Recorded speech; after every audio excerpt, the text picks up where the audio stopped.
This is a 1978 Dodge pickup truck, D100. It is an MPC model. It's actually a re-release. It's an older model. It does include the motorcycle there, haven't built that. I decided to paint this one Caterpillar yellow. It's actual Cat brand.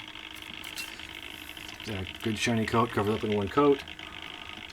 To match my other trucks, I put the Soylent Green emblem on there. I'm a fan, it's a movie. Now, when I put it together, it just had hang low in the rear. Didn't look good, but that is realistic.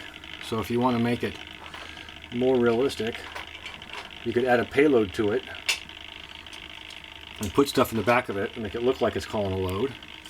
So you can put some toolboxes back there. Oops. And Caterpillar generator. There, now it's looking like it's got some weight in the back there, so that just makes it a little more realistic. Another option is I made this pickup truck here, modified that, got some wheels and a front axle off a different vehicle. So it's an older model, more, you know, it's good quality. It's easy to put together. I'm a fan of Dodge, so there you go.